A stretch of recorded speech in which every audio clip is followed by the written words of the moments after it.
akan rekam dulu di komputer. Tadi live streaming, tapi belum direkam. Ya, saya akan ulang sebentar materi yang lalu, hanya 5 slide. Setelah itu kita lanjutkan dan kita akan banyak tanya jawab. Ya, kita langsung mulai. Nggak ada pujian, nggak ada doa masing-masing menurut keyakinan masing-masing dan kecepatan masing-masing. Ya, tapi sekarang kita mulai belajar saja langsung mengenai pendidikan anak usia dini. Ya.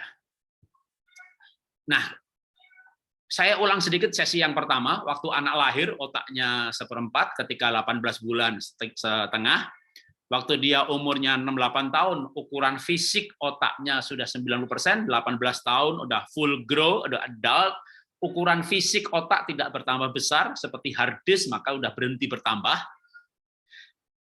Ini mengenai ukuran fisik otak. Mengenai kecerdasannya, waktu umur 2-3 tahun, kalau ukuran fisik otak seperti hard disk, kalau kecerdasan seperti prosesor, ya ini ilustrasinya.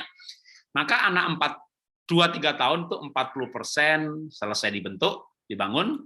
Waktu anaknya 4 tahun 50%, waktu anak 8 tahun 80%, 18 tahun ke atas sudah tidak bertambah cerdas. Kalau dia belajar itu seperti enter data atau install program. Kecuali kecerdasan emosi, sosial, dan spiritual. Maka setelah 18 tahun pun kecerdasan masih bertambah atau justru berkurang, makin nggak cerdas emosi dan seterusnya. Ya, ini sesi yang lalu. Nah, sekarang dengan perkembangan seperti ini, bahwa anak di usia dini kalau melihat data-data ini pertumbuhannya luar biasa, baik dari sisi ukuran otak secara fisik ataupun perkembangan kecerdasan. Kalau kecerdasan emosi ya berarti berbicara mengenai perkembangan emosinya, psikologinya. Berbicara kecerdasan berarti juga prosesornya, susunan otaknya. Apa yang harus kita lakukan pada anak usia seperti ini? Nah, hari ini kita belajar satu poin saja. Pentingnya anak usia dini sudah punya cita-cita. Kenapa? Ya, justru itulah namanya mendidik anak pada masa-masa usia emas, dan itu usia yang apa-apa yang diucapkan diyakini pada usia itu menjadi seperti alam bawah sadar. Ya, jadi waktu anak kecil sering dipuji, kamu anak hebat, kamu anak mama yang luar biasa, papa sayang kamu, mama sayang kamu, maka itu akan terngiang-ngiang, ya, menjadi seperti alam bawah sadarnya, itu selalu diingat. Tapi kalau di usia dini ini, bapak ibunya berantem, lalu bilang sama anaknya, mama mau cerai saja sama papa, atau kamu anak nakal, anak nggak ada gunanya, maka itu juga yang akan terekam, bukan hanya di otaknya, tapi alam bawah sadar tuh sampai ke perasaan. Nah, maka anak usia dini, hari ini saya bahas satu poin. Ya, tapi kalau mau bertanya di luar yang saya sampaikan boleh juga, ya, karena saya rencanakan program ini kita berjalan selama 3 tahun. Sebulan sekali, berarti ada 36 sesi. Maka satu sesi, satu poin aja, gitu ya. Tapi boleh pertanyaannya melebar kemana-mana, nggak apa-apa. Bahkan yang mau bertanya, anak saya usia SD begini-begini Pak, nggak apa-apa juga. Ya. Anak saya SMA begini-begini, boleh juga. Kalau yang anak usia dininya nggak ada yang bertanya. Ya. Nah, cita-cita tentu yang akurat, yang sudah mapan, waktu anak SMA, mau ngambil jurusan kuliah, nah itu sudah mantap, nggak boleh gonta-ganti. Kalau nggak ganti gonta-ganti jurusan, bayar uang pangkal lagi, bayar uang pangkal lagi. Tapi apa gunanya anak usia dini punya cita-cita? Supaya punya drive, punya dorongan. Karena cita-cita itu sesuatu yang di dalam dirinya. Jadi kalau dalam dirinya ada cita-cita, walaupun cita-citanya akan berubah, tapi ada dalam dirinya, dalam hatinya, dalam pikirannya ada cita-cita. Jadi kalau bahasa orang dewasanya itu purpose driven life. Hidup yang digerakkan oleh tujuan. Ketika orang punya tujuan, semangatnya luar biasa. Saya punya tujuan mewarnai anak-anak Indonesia. Nah, kalau nggak punya tujuan begitu, Pak Jarod, ini Bapak gimana sih bikin film animasi satu episode 100 juta? Lalu televisi cuma bayar 10 juta. Satu episode sama TV dibeli 10 juta untuk hak siar selama 2 tahun. Ini sekarang lagi mau dikontrak orang yang lagi 10 juta lagi negosiasi dengan TV baru, TV digital. Nah, karena pihak televisi itu bisa membeli film Disney, serial terbaru, juga 10 juta. Loh, murah sekali Pak film Disney. Karena Disney membuat satu film, dijual ke 100 negara. 100 negara kali 10 juta, udah, ya kan? Memang zaman ini global. Tapi kan kita nggak bisa langsung menjual film ke 100 negara, harus eksis dulu di negara lokal. Jadi ya, tapi harganya kita nggak bisa, kecuali sinetron bisa harganya tinggi. Lalu kenapa Pak Jarod tetap bikin film kalau bikinnya 100 juta lalu dijual filmnya cuma 10 juta? Karena saya bikin film tidak untuk cari untung. Saya punya tujuan. Saya pengen mewarnai anak Indonesia. Kalau cuma 50-60 cabang sekolah kali 40 murid, ya cuma 2.000 murid diwarnai tiap tahun. Padahal ada jutaan anak. Kalau filmnya ternyata satu file dilihat sampai 1 juta viewer, lalu di RTV dulu juga ratingnya cukup bagus, diperkirakan 3 juta orang melihat. Bagi saya 90 juta kerugian untuk dilihat 1 juta anak, oh itu murah. Itu bagi saya murah. KKR juga butuh biaya untuk merubah orang lain. Jadi saya semangat walaupun rugi, karena saya punya tujuan. Kenapa anak malas belajar? Karena nggak punya tujuan, yang ada ketakutan. Kalau belajar, dipuji, kasih duit, kasih uang, nggak belajar digebuki. Jadi pilihannya daripada digebuki, belajarlah gitu ya kan. Jadi takut sama orang tuanya. Ini dorongan belajarnya itu takut. Walaupun takut itu juga merupakan daya dorong. Ya, karena takut dibunuh sama debt collector, ya akhirnya bayar utang. Jadi daripada dibunuh. Jadi drive-nya itu karena daripada dibunuh. Tapi kalau drive-nya itu, saya hamba Tuhan, masa utang nggak bayar, hidup saya kan nggak mulia, nanti di sorga gimana? Wah, sama-sama punya drive berbeda. Kalau saya punya drive kaya raya, punya duit, ya beli mobil mewah aja, ya kan? Beli Mercy yang bagus 1 miliar cukup, gitu kan? Loh ini malah bikin film 2,8 miliar, mobilnya jelek. Kenapa? Punya tujuan. Nah, ini contoh aja bahwa tujuan itu mewarnai hidup. Nah, sekarang bagaimana untuk parenting usia dini? Yang sebentar lagi dia bukan usia dini, masuk SD. Waduh, ada PR tambah banyak, teman membuli dia, tugasnya banyak. Dia harus punya daya dorong yang lebih. Dan daya dorong itu salah satunya apa? Cita-cita, purpose driven life. Kalau kita orang tua kan purpose-nya itu bisa tujuan hidup, apa yang dicari, impiannya, ya dan sebagainya. Tapi kalau anak, salah satunya tentunya itu berupa cita-cita. Nah, sekarang cita-cita anak kan nggak bisa tepat, Pak. Mau tepat bisa, nggak tepat juga nggak masalah. Jadi dimulai dengan apa yang anak mau aja dulu. Coba anak TK-nya nanti selesai Zoom ini tanya, "Nak, mau jadi apa?" "Pilot, astronot, presiden, profesor." Waduh, anak TK itu kalau ditanya cita-cita, setinggi langit. Wah, kenapa cita-cita tinggi? Karena belum mengerti biaya kuliah, ya kan? Coba nanti waktu SMP, apa cita-citanya? YouTuber, gamer, chef, motivator, tukang jalan-jalan. Waduh, pokoknya yang happy-happy sesuai dengan hobinya. Orang tuanya marah, memang jadi YouTuber bisa makan. Makan viewer, makan jempol. Orang tuanya nggak tahu YouTuber itu malah miliaran, ya kan? Jadi Corbuzier itu 1 minggu 1 miliar atau berapa miliar itu, ya kan? Jadi itu anak SMP. Jangan dimarahi cita-citanya apa, ya kan? SMA lain lagi. Begitu kuliah itu cita-citanya paling realistis, ya kan? Yang penting lulus karena sudah mengerti sekolah itu susah gitu ya. Kalau waktu TK, waduh, astronot, pilot. Ada juga yang diem aja waktu kita sekolah playgroup TK kan ada ya tema mengenai pekerjaan. Wah, dokter dipanggil, suster dipanggil, anak dibawa ke markas tentara untuk mengenal aneka pekerjaan. Waduh. Jadi ketika sampai di sekolah playgroup, siapa mau jadi pilot? Saya, astronot, chef, tukang masak, YouTuber. Waduh, semuanya angkat tangan. Ada satu wanita, anak perempuan nggak angkat tangan. Kok nggak angkat tangan? Kamu mau jadi apa? Mau jadi manten.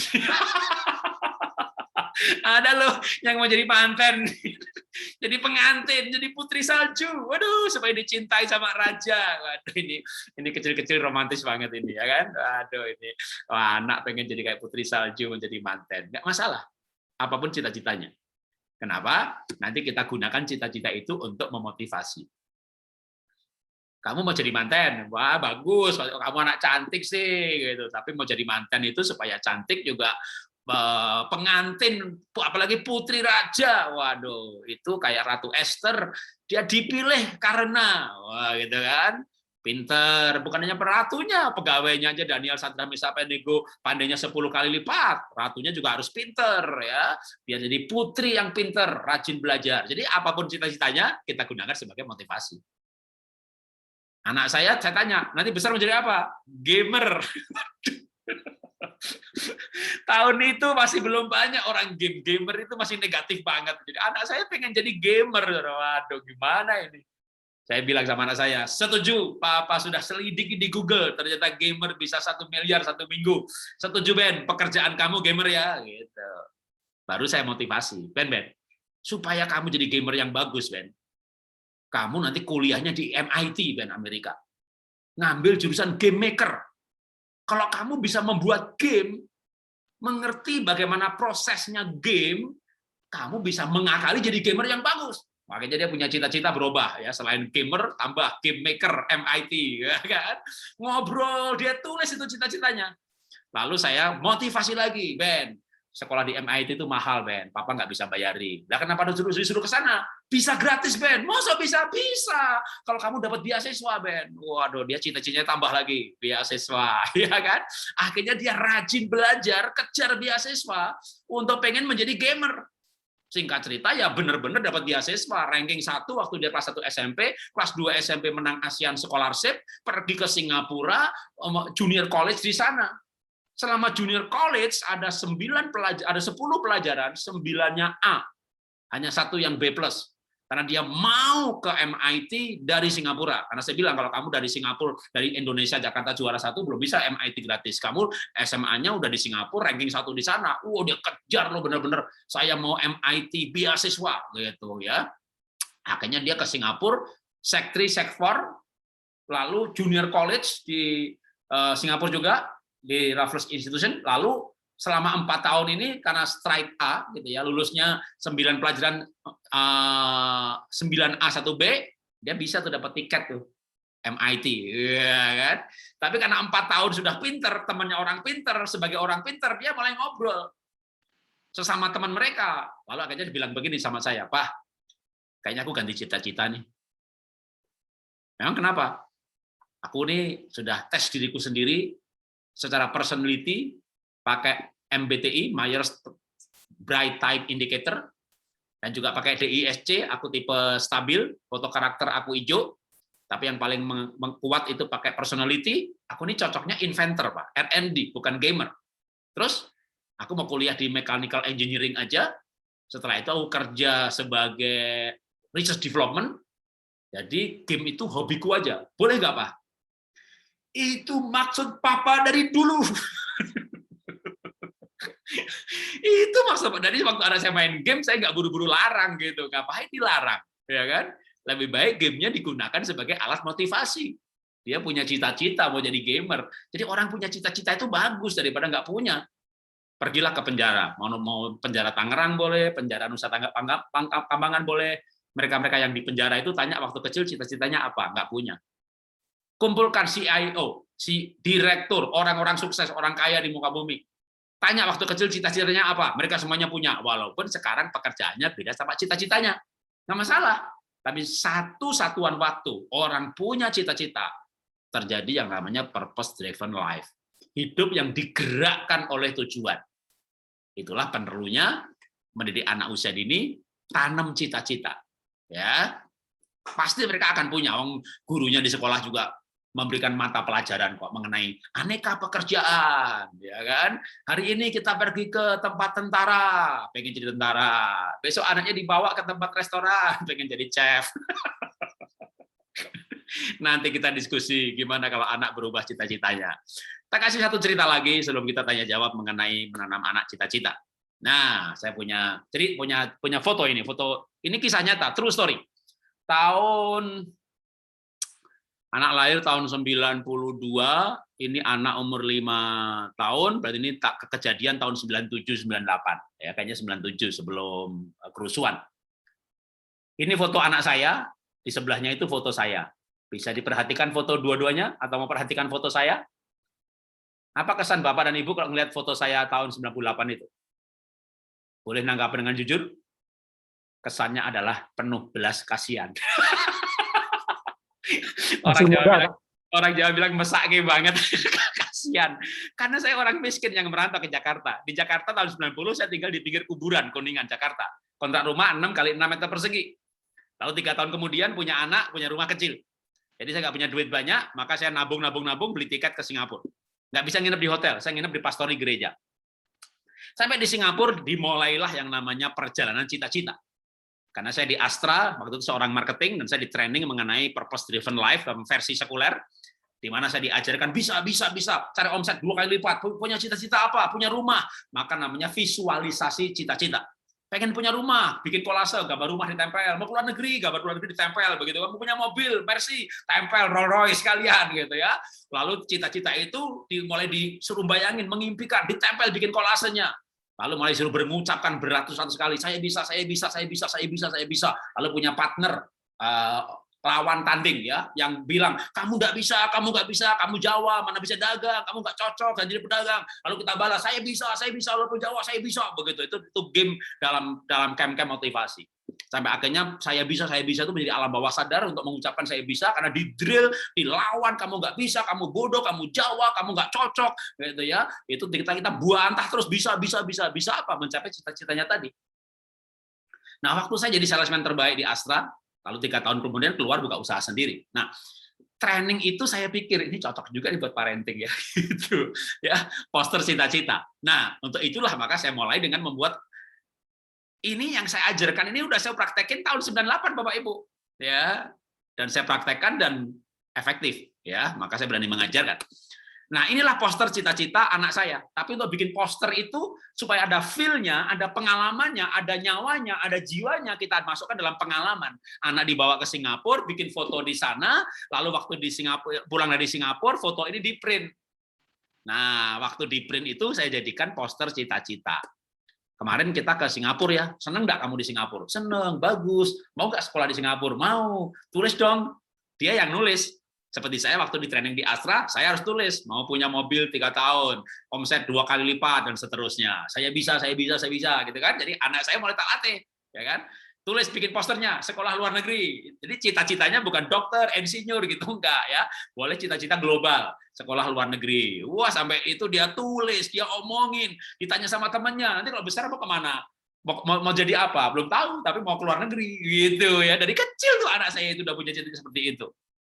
Sampai itu tertanam, masuk semester berikutnya. Nia, kamu tahu kan, papa nggak punya duit banyak, jadi ya papa nggak bisa bayarin. Lah kenapa suruh ke sana? Bisa loh, gratis. Mana ada pas sekolah gratis? Bisa kalau dapat beasiswa. Anak saya kelas 1 SD, TKB, sampai itu udah TKB 1 SD, sudah mulai loh ngomongin beasiswa. Sampai akhirnya dia tahu kalau nggak beasiswa nggak bisa ke Singapura, dia tulis dengan tangannya, aku harus dapat beasiswa. Kenapa anak saya dapat beasiswa? Karena ranking 1, dari 1 SMP sampai 3 SMP. Dari 1 SD sampai 3 SMP. Kenapa dia ranking 1? Karena dia rajin belajar. IQ anak saya di bawah 120. Jutaan anak Indonesia di atas 120. Bisa ikut program akselerasi, SMP 2 tahun, SMA 2 tahun. Anak saya nggak bisa ikut program itu, anak saya IQ-nya kurang bagus. Tapi IQ itu hanya sekian persen memenuhi kesuksesan akademik. Apalagi kesuksesan hidup ya. Daniel Goleman, Howard Gardner, nanti kita bahas sesi berikutnya mengenai multiple intelligences. Kalau sukses hidup, akademik, cerdas akademik cuma 20%. Untuk cerdas akademik saja, IQ itu nggak 100%. Ada drive di situ, ada rajin di situ, ada purpose driven life di situ. Makanya waktu anak saya IQ di bawah 120, saya tetap yakin dia bisa dapat beasiswa. Kalau itu menjadi tujuan hidupnya. Dan dia tahu kalau dia nggak beasiswa, dia nggak bisa sekolah ke luar negeri seperti cita-citanya. Tapi cita-citanya sudah jadi tujuan hidup. Jadi dia begitu tahu orang tuanya nggak bisa bayarin, ya sudahlah kalau gitu nggak jadi. Enggak, ini tujuan hidup, dia kejar terus gitu kan. Itulah purpose driven life. Maka akhirnya anak saya pengen dapat beasiswa.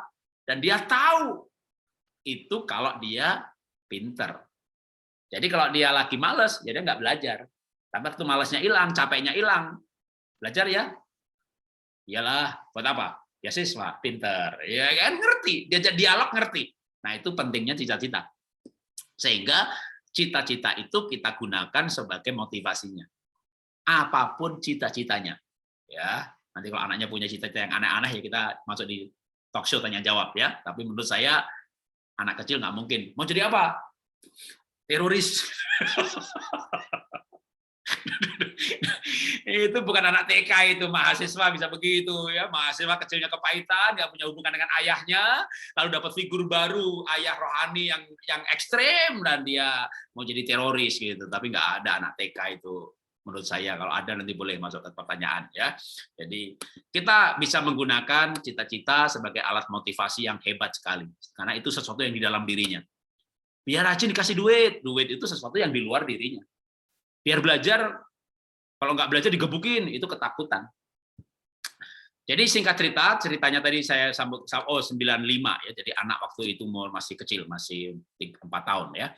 95 kita ke Singapura, 2009 betul-betul dapat beasiswa untuk masuk ke Raffles Institution, 2014 masuk NUS.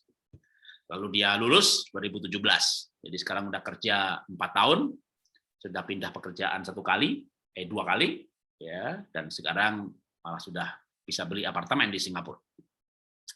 Jadi ketika anak itu punya impian dan impian itu menjadi tujuan hidupnya, ia akan mengejarnya dan kemampuan mengikutinya. Purpose driven life, hidup yang digerakkan oleh tujuan. Bahkan tujuan itu akan mengubah kebutuhan menjadi kemampuan. Ketika tujuan itu bahkan sampai menjadi kebutuhan, maka kebutuhan akan menjadi kemampuan. Nah, ini pelajaran hari ini ya. Nanti kita bisa lanjutkan, tapi saya akan berikan contoh ilustrasi yang ringan mengenai kebutuhan akan menjadi kemampuan. Ya, nanti kita akan lanjutkan lagi bulan depan untuk lanjutan dari hari ini. Kebutuhan akan menjadi kemampuan. Oke, apa contohnya bahwa kebutuhan akan menjadi kemampuan? Saya kasih contoh sekarang sedikit menyimpang ke pernikahan ya, atau kehidupan orang dewasa. Saya orang Jawa, istri orang Tionghoa. Nah, orang Tionghoa itu biasanya cekatan, ngomongnya cepat, jalannya cepat, keputusan cepat, tak tak tak tak, apalagi dagang. Waduh ya, orang Jawa itu apalagi ningrat ya kan, diajari alon-alon waton kelakon ya, pelan-pelan yang penting berjalan ya. Apalagi orang wanita, waduh, harus anggun sampai ada lagunya. Mlakune kaya macan luwe. Berjalannya kayak macan lapar, cenak, cenuh gitu ya kan. Waduh, jadi orang Jawa itu ningrat keraton pakainya jari kan. Waduh, jari itu nggak bisa melangkah panjang gitu. Cetik cetik cetik anggun gitu loh ya. Waduh, jadi terjadilah kisah ya kan. Wanita Tionghoa pergi dengan wanita Jawa. Wah, si Tionghoanya bilang sama si Jawa, "Ayo cepet cepet cepet." Ora iso, cepet-cepet. Aku wong wedok ora ilok ya, mlaku cepet-cepet ya. Wong wedok itu wanita, ora ilok itu nggak bagus ya. Wanita itu nggak bagus jalan cepet-cepet, nggak anggun ya kan. Tapi ini buru-buru. Tenanglah, kita tuh harus pelan-pelan biar anggun gitu ya. Wah, tapi ini cepat nih udah mau boarding. Kita udah pegang boarding pas, pasti ditunggulah pelan-pelan gitu. Ya cepat yuk, nggak perlu cepat ya. Wanita terus anggun gitu. Jadi rupanya kalau wanita Tionghoa yang biasa cepat gitu bisa berjalan sama orang Jawa ini bisa darah tinggi, alon-alon, pelan-pelan, anggun, celah gitu ya. Singkat cerita, di tempat yang lain, bukan di airport mau boarding ya kan, di kebun binatang, di taman, wah sedang olahraga, si Tionghoa berjalan sama si Jawa lagi, ayo dong cepat-cepat, pelan-pelan, nggak bagus gitu. Singkat cerita, datanglah Kire, tahu Kire? Kire itu anjing kecil. Kalau anjing besar namanya header, ya kan? Kiri, datang kiri menggonggong. Walaupun kecil kayaknya galak deh ini. Si Jawa ini tahu-tahu lari ngiprit, tahu ngiprit, lari kencang itu. Nggak pelan-pelan lagi. Loh kok bisa ternyata si Jawa lari cepat? Karena ada kebutuhan supaya nggak digigit kiri. Jadi ternyata ketika ada kebutuhan, ada kemampuan. Ibu bisa praktek ya. Coba ibu yang bilang nggak bisa lari cepat itu pulang selesai Zoom ini cari tetangga yang punya anjing herder galak besar yang taringnya giginya Pak, wah bisa matain kaki gitu, tendang pintunya, lempar batu, ibu lari gitu. Nanti ibu bisa lompat 1 meter. Kenapa? Ada kebutuhan supaya kakinya nggak putus. Jadi kebutuhan itu menciptakan kemampuan. Maka dalam training motivasi yang diciptakan itu kebutuhannya kan. Mau rumah, Mau mobil? Kamu butuh apa? Ya. Nah, begitu kebutuhannya diciptakan, baru nanti diberikan jalan. Gini loh cara main gamenya tuh begini. Jadi sales tuh begini, produknya tuh begini. Makanya waktu saya bikin perusahaan saya itu perusahaan MLM ya. Istri saya pegang sekolah Hipiolikit, saya pegang MLM, multi level marketing IFA Dasyat. Ya, sepatu, baju. MLM itu bisnis motivasi. Produk hanya mainan saja. Makanya para member itu dikasih kebutuhan gitu. Mau rumah, mau mobil. Kamu bisa punya mobil ya. Gimana caranya? Omset mesti segini, tapi mesti diiming-iming dulu. Kamu bisa keluar negeri, kamu bisa jalan-jalan, kamu bisa ke Eropa gitu. Jadi nggak bisa duit ke Eropa ini diuangkan gitu, karena nanti kalau kebutuhannya uang beda ceritanya. Kebutuhan mereka foto di Paris, wah yang lain jadi pengen, karena pengen jadi kebutuhan. Nanti kemampuan mengejarnya, kemampuan dagang, kemampuan bicara, rekrut anggota baru, jual barang, itu namanya kemampuan mengikuti kebutuhan. Nah, anak pun juga punya kebutuhan. Manusia ada teori kebutuhan. Nah, kita gunakan teori-teori ini dalam parenting. Bagaimana menciptakan sebuah kebutuhan di dalam diri anak. Nah, salah satunya itu cita-cita. Sampai cita-cita itu jadi tujuan hidupnya. Nanti tentu akan ada variasi-variasi bagaimana orang tetap fokus pada tujuannya. Tapi tujuannya diciptakan dulu. Kita menciptakan sebuah cita-cita kepada anak, sampai anak mengejar itu, dan kemampuan akan mengikuti. Bisa lompat 1 meter, dikejar anjing, bisa lompat 1 meter. Didengar dosa ribut. Tapi lupa kita biarin. Akan kebutuhan pada anak, supaya nanti kemampuan anak akan mengikuti kebutuhan-kebutuhan yang kita ciptakan itu. Ya, sampai di sini apa yang saya sampaikan ya. Kita akan lanjut di tanya jawab. Saya akan menjawab pertanyaan. Kalau ada yang mau bertanya, silakan ya. Kalau ada chat, ini chatnya lebih banyak masih informasi. Saya akan menjawab. Boleh chat, boleh angkat tangan. Bulan lalu saya sempat menjanjikan untuk duet sama istri ya, tapi hari ini masih belum bisa terrealisasi. Ayah dari istri saya, jadi mertua saya, 2 hari lalu masuk UGD, 3 hari lalu masuk UGD, lalu kemarin masuk ICU, sampai sekarang masih di ICU. Jadi istri saya sekarang ada di ICU Rumah Sakit Bintaro ya. Dan COVID ini ternyata prosedur mengunjungi juga repot. Kalau saya mau nemeni istri saya harus PCR dulu 6 jam di muka, pokoknya harus pergi bawa surat PCR-nya, bawa PCR-nya negatif gitu ya. Begitu masuk rumah sakit, kalau keluar nanti PCR lagi. Kasihan juga tuh. Tapi istri saya bisa ya izin sebentar, dia masih bisa tidur sebentar gitu di rumah, paling nggak bisa rebahan terus balik ke rumah sakit lagi diterima gitu. Tapi kalau dikasih gelang kalau udah PCR. Jadi itulah kenapa hari ini saya solo lagi, sendirian lagi ya. Nanti mudah-mudahan bulan depan kita bisa. Ya, silakan Bapak Ibu kalau ada yang mau bertanya.